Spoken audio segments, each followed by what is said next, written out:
Estimados hermanos, los saludo en el nombre de nuestro Señor Jesucristo. Hoy desarrollaremos la lección número 20. Hoy día 14 de noviembre del año 2020 vamos a estudiar un tema muy espiritual, aunque no lo parezca. Se llama la mayordomía o la mayordomía cristiana, ¿no? Si queremos verlo en forma más completa. Son muchos versículos, muchos párrafos, muchos tópicos, pero en esta hora que corresponde vamos a hacerlo lo que nos alcance, pero sin dejar de decir lo fundamental, lo que concierne más a la mayordomía.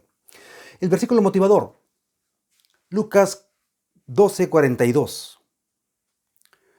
Y dijo el Señor: ¿quién es el mayordomo fiel y prudente, al cual su señor pondrá sobre su casa, para que a su tiempo les dé su ración? Él da ración a su mayordomo.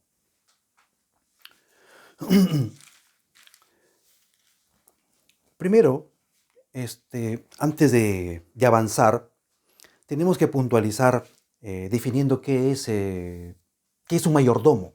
Escuchemos. Un mayordomo se identifica con su amo. Estamos viendo que el mayordomo es una persona que no es dueño de nada, pero está bajo la responsabilidad de todo lo que le ha dado su amo, su señor. Un mayordomo se identifica con su amo. Los intereses de su amo se convierten en los suyos, de un mayordomo fiel. Ha aceptado las responsabilidades de un administrador. Es un administrador de los bienes de otro. Ese es un mayordomo. Debe actuar en lugar del amo, haciendo como haría si estuviera a cargo de sus posesiones. Este cargo tiene dignidad porque su amo confía en él. Si un mayordomo actúa egoístamente y utiliza los bienes de su señor para su beneficio personal, ha falseado la confianza puesta en él. Repito, si un mayordomo actúa egoístamente y utiliza los bienes de su señor para su beneficio personal, ha falseado la confianza puesta en él. El amo ya no lo puede considerar como un siervo de confianza, alguien de quien se pueda depender. Cada cristiano es un administrador de Dios. Tiene a su cargo los bienes del Señor. Que todos los que pretenden ser cristianos obren sabiamente con los bienes de su Señor. Entonces, el mayordomo es una persona de confianza y su Señor le encarga sus bienes.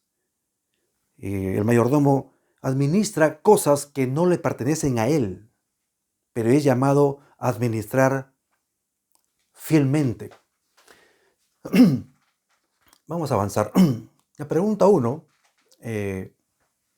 tiene que ver con esto: ¿qué es un mayordomo y cuáles son sus funciones? En Mateo capítulo 20, versículo 8. Vamos a avanzar.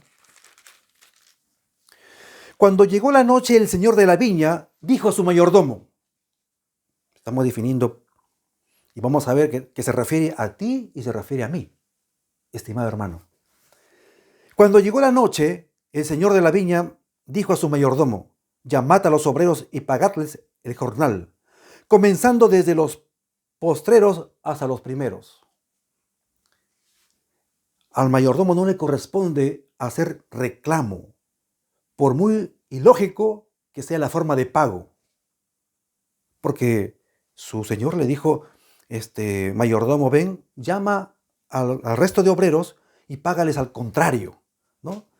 A los últimos primero, y los primeros le pagas al último. No está en el mayordomo criticar, ¿no? Ni mejorar, entre comillas, lo que su señor ha determinado para los obreros de su viña. No. Lucas 16:1.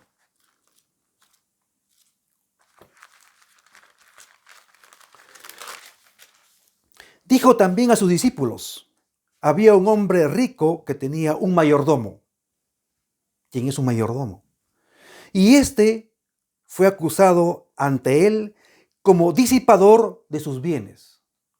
Esto nos arroja más luz de la responsabilidad del mayordomo, que el mayordomo, según aquí en esta parábola de Jesús, fue acusado como disipador, como derrochador de los bienes que no era de él. Es decir, que el cristiano somos responsables de cosas, de administrar cosas que no son nuestras, porque hay un juicio sobre eso. Había un hombre rico que tenía un mayordomo y este fue acusado ante él como disipador de sus bienes. Tengamos cuidado. No son nuestros bienes, sino somos llamados a ser fieles, responsables en lo que el Señor nos ha encomendado. Y en 1 Corintios, capítulo 4,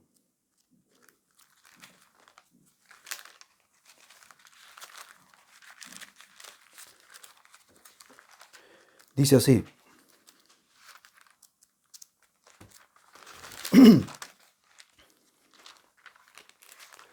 en cuanto a los ministerios, ¿no?, que tampoco no son nuestros.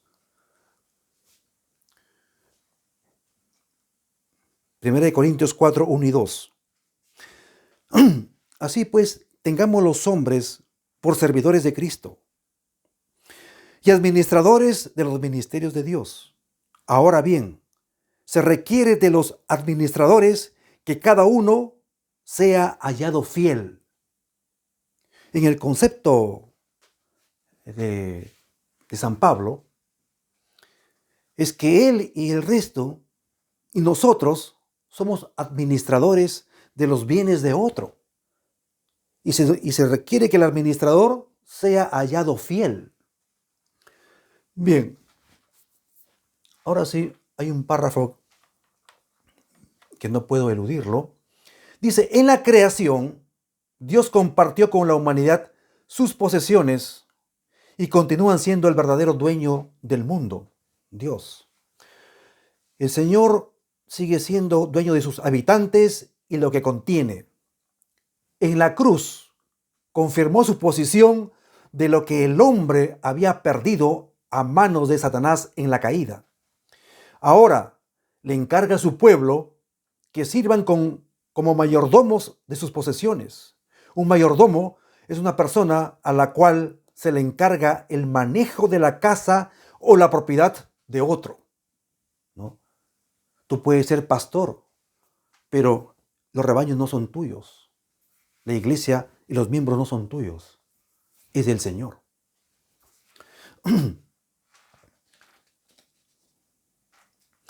La mayordomía es la posición, deberes o servicio de un mayordomo. Para el cristiano, la mayordomía significa la responsabilidad que le cabe al hombre por todo lo que Dios le ha confiado y el uso que de ello hace. La vida, el ser, el tiempo, los talentos y las capacidades, todo le pertenece a Dios.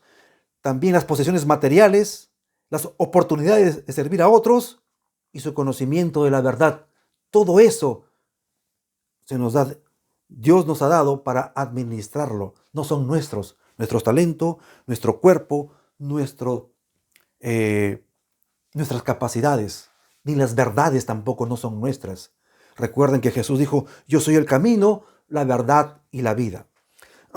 Tenemos que avanzar. Siempre cuando hablamos sobre mayordomía, es un tema tan espiritual que cala hasta lo profundo del corazón para los que abren su corazón al Evangelio y llegan a creer que todo su tiempo, su vida, su alma, su ser le pertenece a Dios. No hay muchas preguntas sobre la mayordomía. Pero el problema es cuando hay un corazón duro. Así como cuando tocamos una puerta, ¿sí? Así tú no puedes romper una roca. Entonces comienzan las preguntas y el debate sobre algo muy claro. Sigamos. La pregunta 2. ¿Cuáles son los grandes aspectos de la vida en que somos probados? Hay muchos, pero hay unos cortos versículos que tenemos que por lo menos leerlo. Lucas 10:27. Dice así. Aquel respondiendo dijo, amarás al Señor tu Dios con todo tu corazón, ¿sí? Ya lo sabemos. Con todo tu corazón amarás a tu Dios y con toda tu alma y con toda tu fuerza y con toda tu mente, ¿no? Con todo nuestro corazón, con toda nuestra alma, con todas nuestras fuerzas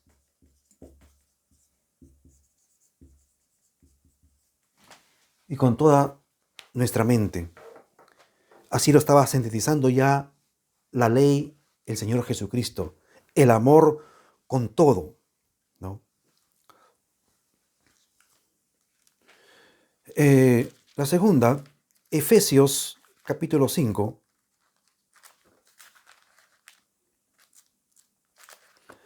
5:15.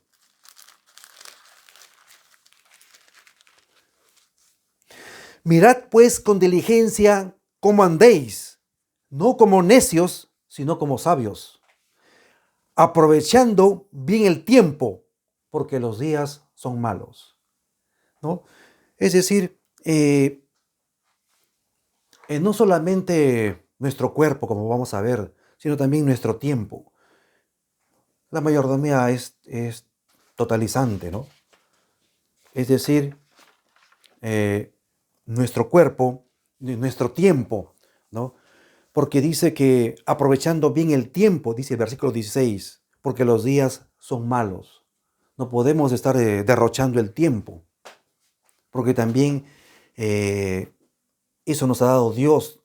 Eso no podemos hacer lo que nosotros queremos. Tenemos que administrar dosificadamente el tiempo.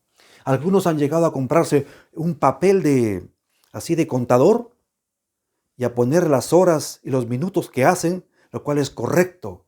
Muchos pastores están enseñando así. Muchos hermanos lo estamos haciendo para ver que el tiempo es lo más preciado y somos administradores de esta vida que no es nuestra, es prestada. Como vamos a ver. En Deuteronomio, capítulo 8,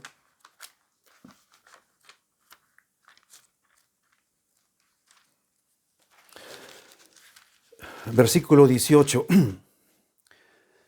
hasta el 19. Si no, acuérdate de Jehová tu Dios, porque Él te da el poder para hacer las riquezas. Si tú eres rico, has prosperado, el poder no ha sido tuyo. No es que se te prendió el foquito, no es que tú seas un genio, no, no. Dice aquí que Él te da el poder para hacer las riquezas, no seas ingrato, a fin de confirmar su pacto que juró a tus padres como en este día. Mas si llegares a olvidarte de Jehová tu Dios y anduvieres en pos de dioses ajenos y le sirvieres a ellos y a ellos te inclinarás, yo lo afirmo hoy contra ustedes, que de cierto pereceréis. Aquí hay una advertencia y tras la advertencia hay una condenación. De cierto que vas a perecer, ¿no? Porque las posesiones no son tuyas. Y bien, en esta parte del capítulo 25 de San Mateo, donde nos vamos a tener un poco más, eso está en la lección, y todavía estamos en la pregunta número 2. Pero vamos a tener un tiempo extra para avanzar más. 25, pueden buscarlo. La parábola de los talentos, del versículo 14 hasta el 30. Dice así: porque el reino de los cielos es como un hombre que yéndose lejos, atención, llamó a sus siervos. Nosotros somos siervos, hermanos, de Cristo. Somos esclavos y peones de Dios, según el apóstol San Pablo. Hemos sido comprados de la esclavitud del enemigo y ahora nos hemos vuelto siervos de un nuevo amo, de un Dios bueno, de Jesucristo, quien nos ha salvado en forma gratuita. Porque el reino de los cielos es como un hombre que yéndose lejos llamó a sus siervos y le entregó sus bienes, ¿no? En el inventario tenía el nombre, el dueño era el Señor Jesucristo. No es el mayordomo. A uno dio 5 talentos y a otro 2 talentos y a otro 1, y a cada uno conforme a su capacidad. Y luego se fue lejos. Los talentos los repartió de acuerdo a la capacidad, dice. Tenemos capacidades diferentes. Algunos tienen más que nosotros. Así. Pero Dios dio a cada uno, de todas maneras nos dio algo de talentos. A uno les dio 10, a otro 5, a otro le dio 1. Y el que había recibido 5 fue y negoció con ellos y ganó otros 5 talentos. Asimismo, el que había recibido 2 ganó también otros 2.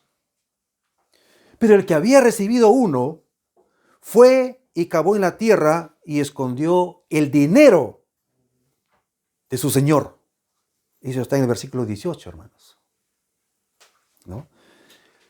Los que han leído esta parábola y se han detenido en esta semana a escudriñar, se van a dar cuenta que Jesucristo más resalta y elogia a los banqueros, al banco, que a su siervo. No vais a creer que todos los siervos se van a salvar. Solamente la promesa es para los siervos fieles, pero no al malo y negligente, a ese atarle y echarle al fuego de afuera. Eso está escrito, hermanos. No te confíes de que estoy en la iglesia, voy una vez a la semana, estoy ahí, canto, me levanto, danzo, predico la palabra. No, tienes que ser un siervo fiel, un fiel administrador. Y después de mucho tiempo vino el Señor, el dueño. Vino el Señor de aquellos siervos y arregló cuentas con ellos. Así es el versículo. No tengas miedo a esa palabra de arreglar cuentas. Sí, hermano. Y llegando al que había recibido 5 talentos, trajo otros 5 talentos, diciendo: Señor, 5 talentos me entregaste, aquí tienes, he ganado otros 5 talentos sobre ellos. Y su señor le dijo: bien, buen siervo fiel, sobre poco has sido fiel, sobre mucho te pondré, entra en el gozo de tu señor. Llegando también el que había recibido 2 talentos, dijo: Señor, 2 talentos me entregaste, aquí tienes, he ganado otros 2 talentos sobre ellos. Su señor le dijo: bien, buen siervo fiel, sobre poco has sido fiel, sobre lo mucho te pondré, entra en el gozo de tu señor. Eso queremos ser, hermanos. Pero llegando también el que había recibido 1 talento, dijo: Señor, te conocía que eres hombre duro, que ciegas donde no sembraste y recoges donde no esparciste, por lo cual tuve miedo. Y me detengo, hermanos, ¿no? El temor y la cobardía no es de un cristiano. Está escrito en Apocalipsis que los cobardes no heredarán el reino de los cielos, ¿no? Acá dice: por lo cual tuve miedo y fui y escondí tu talento en la tierra. Aquí tienes lo que es tuyo. Y le dio al Señor. Le dio al Señor. Pero le dio 1. Dios no te ha dado para que tú lo entierres. Tú sabes a quiénes enterramos, ¿no? ¿A quiénes enterramos? Él es lo mismo. Él, como mató la reproducción, lo enterró, hermanos. Y lo sacó y le dio al Señor. Tú en el juicio final quizás tú le vas a dar, pero Dios te va a recibir multiplicado. Así no te va a recibir. Dice acá, miren lo que dice Jesucristo le dijo: siervo malo y negligente, sabías que ciego donde no sembré y que recojo donde no esparcí. Por lo tanto, le dijo, era que vayas a los banqueros, era que te vayas al banco, no importa. Y al venir yo, hubiera recibido lo que es mío con intereses. Miren la visión de Jesucristo. Era que te vayas al banco. Cuando hubiera venido, hubiera recibido mi talento más intereses. Pero ni siquiera para eso sirves. Eso es lo que no has hecho. Dice, quitadle pues el talento y dadle al que tiene 10 talentos.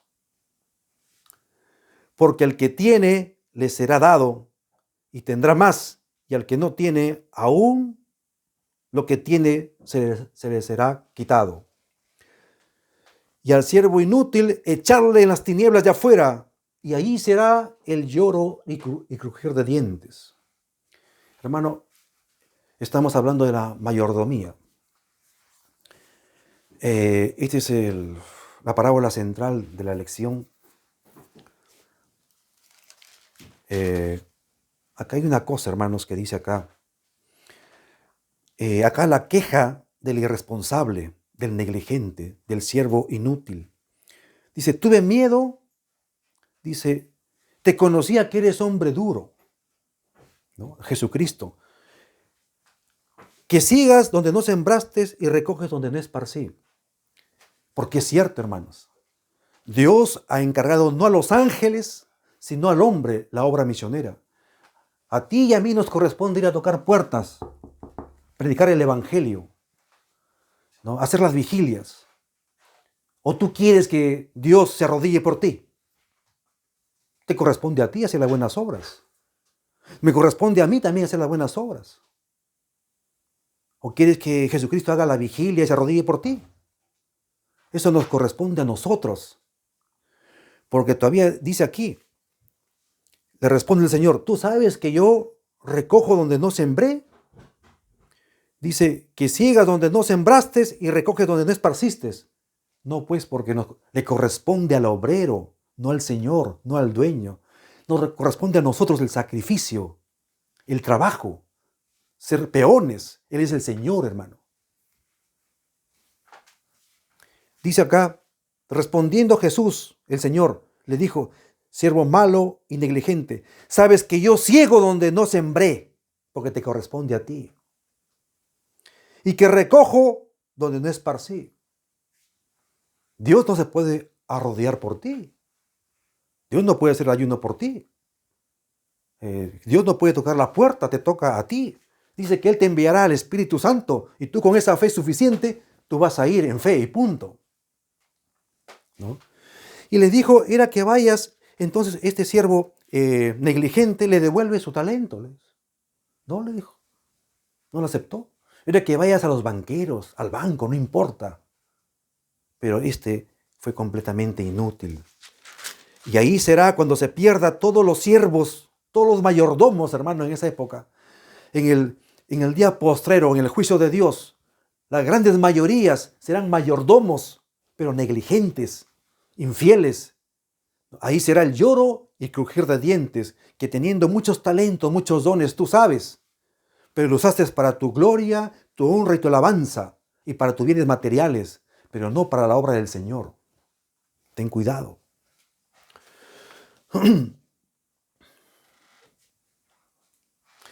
El párrafo dice aquí, ahora en la pregunta número 3 ya. ¿Cuáles son algunas consecuencias que sufre la iglesia por el egoísmo? A causa del egoísmo, ¿qué sufre la iglesia? Quiere decir. En Mateo 19,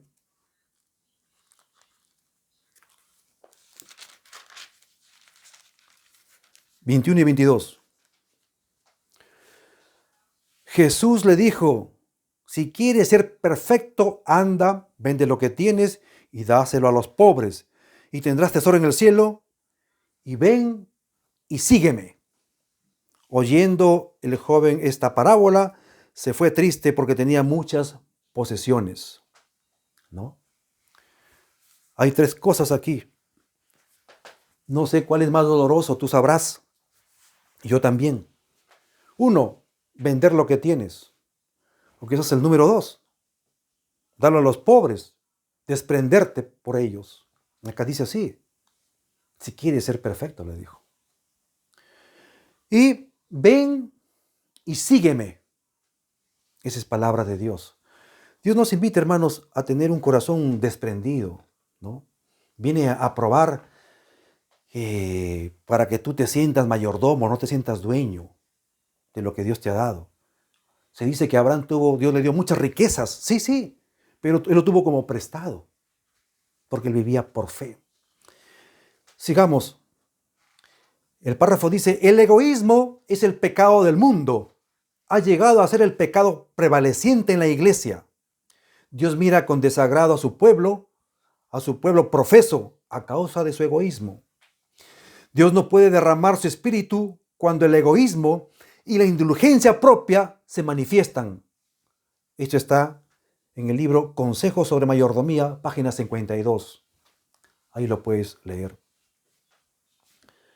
Sigue. Nunca deberíamos olvidar que Dios nos ha puesto a prueba en este mundo para determinar nuestra actitud para la vida futura.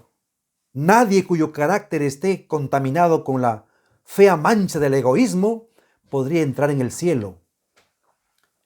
Por lo tanto, Dios nos prueba aquí, encomendándonos posesiones temporales, para que nuestro uso de ellas demuestre si se nos pueden confiar más riquezas eternas.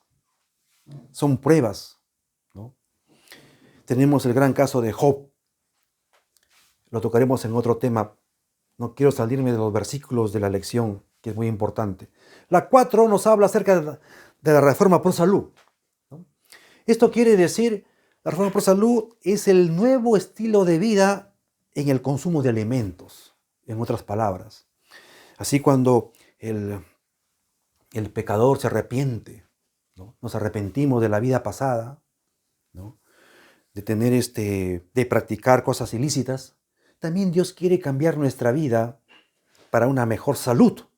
Por eso nos dice que tengamos unas dietas que hace beneficio al cuerpo que no es mío ni tampoco es tuyo. Tú no has creado este cuerpo, yo tampoco lo he creado.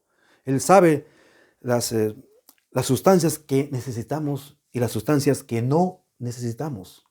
Todos sabemos que el consumo de alcohol, el consumo de drogas y otros, y el consumo de comida chatarra es lo que hace mal al templo del Espíritu Santo.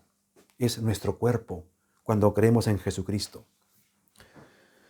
En 1 Corintios capítulo 6, avancé la explicación, pero acá está el versículo.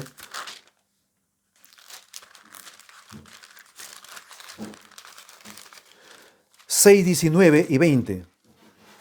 ¿O ignoráis que vuestro cuerpo es templo del Espíritu Santo? Estoy leyendo 1 Corintios capítulo 6, 19 y 20. ¿O ignoráis que vuestro cuerpo es templo del Espíritu Santo, al cual está en ustedes, al cual tenéis de Dios, y que no sois de vosotros? No es mío este cuerpo. Yo no hice este páncreas, yo no hice este hígado, yo no hice estos pulmones para estar fumando, yo no hice este corazón, yo no hice este cerebro para meterle drogas o alcohol. No. Se nos ha confiado algo que no es nuestro, la mayordomía del cuerpo. Este es un tema muy amplio, pero no puedo dejar de leer estos versículos puntuales.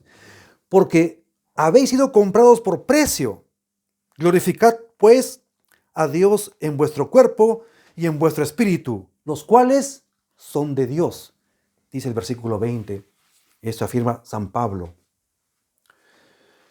Cualquier cosa que disminuya la fuerza física, el párrafo, cualquier cosa que disminuya y debilite la mente y la vuelva menos capaz de discernir entre lo bueno y lo malo, nos volveremos menos capaces de escoger lo bueno y tenemos menos fuerza de voluntad para hacer lo que sabemos que es correcto.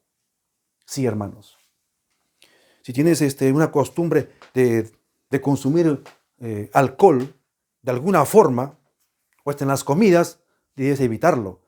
Por lo general esta gente escoge siempre, hermanos, prefiere lo malo que lo bueno, sino que no se dan cuenta. Sigamos. La 5. La responsabilidad como mayordomo del tiempo. Éxodo 20, 9 y 10. Esto es un versículo conocido, pero este mandamiento, este gran mandamiento alcanza y tiene que ver con la mayordomía del tiempo. 9 y 10 del 20. 6 días trabajarás y harás toda tu obra, mas el séptimo es día de reposo para Jehová tu Dios. No hagas en él obra alguna, tú, ni tu hijo, ni tu hija, ni tu siervo, ni tu criada, ni tu bestia, ni tu extranjero que esté dentro de tus puertas. ¿No? Se refiere, hermanos, que si nosotros nos compramos un papel que usan los contadores, ¿no? Y ponemos los 6 días de la semana, y ponemos todo lo que nos corresponde hacer en cuanto a los estudios, al trabajo y deberes y quehaceres relativos a la persona, y horas de descanso inclusive, te va a sobrar tiempo. Entonces, así dice el Señor, que hagamos mayordomía del tiempo, y verás que vas a estar todos los sábados aquí en escuela sabática, vas a aprender lo que es bueno y vas a obedecer. Gloria a Dios. Eso tienes que hacerlo. Sigamos. En Lucas capítulo 2,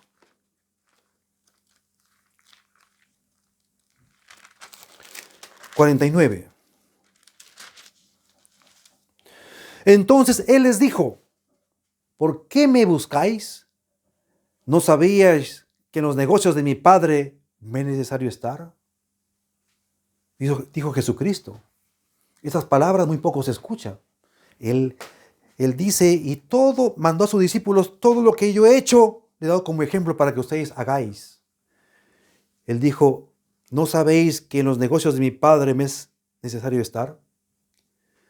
Más vale, hermanos, estar un día en la casa de Dios, en el templo, que 1000 fuera de ella. Hazlo, hermanos. Olvídate de los problemas, de las contradicciones. Tú obedece a Dios y Él te va a bendecir a ti, no a otra persona que piensa lo contrario. Hazlo con fe. Esa es la promesa de Dios.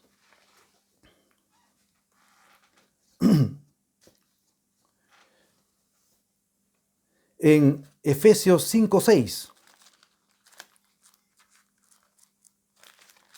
5:16.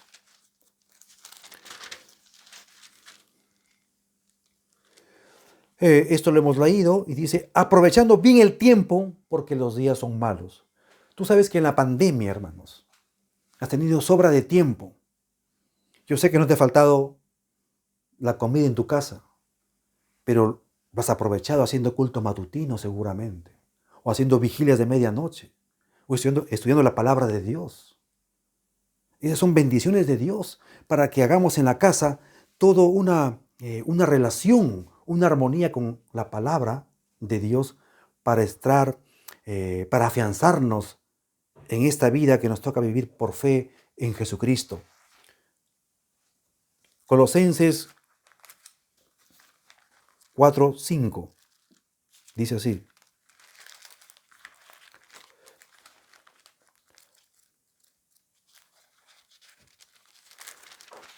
Capítulo 4, versículo 5. Andad sabiamente para con los de afuera, redimiendo el tiempo. Andad sabiamente para con los de afuera de la iglesia se refiere, para con los hermanos, para con las personas que no le has predicado, redimiendo así el tiempo perdido, el de ellos, porque sin Cristo están perdiendo el tiempo. Y tú también, porque no has predicado el evangelio. Anda con sabiduría, ¿no? Sabiamente con los de afuera, predicándoles y redimiendo, recuperando, rescatando el tiempo, predicando la palabra de Dios, escuchando los mensajes del evangelio eterno, por ejemplo, también. Sigamos.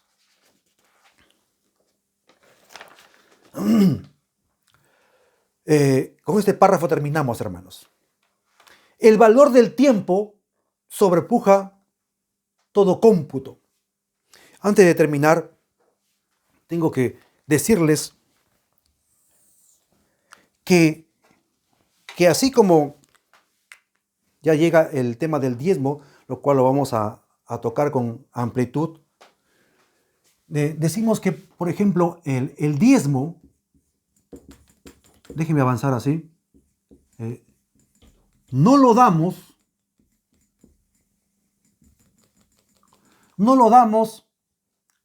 el diezmo no lo damos para salvarnos, que quede claro, salvarnos, no, sino que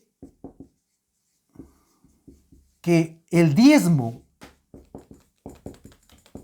esta buena obra, así como el sábado, sino que el diezmo lo damos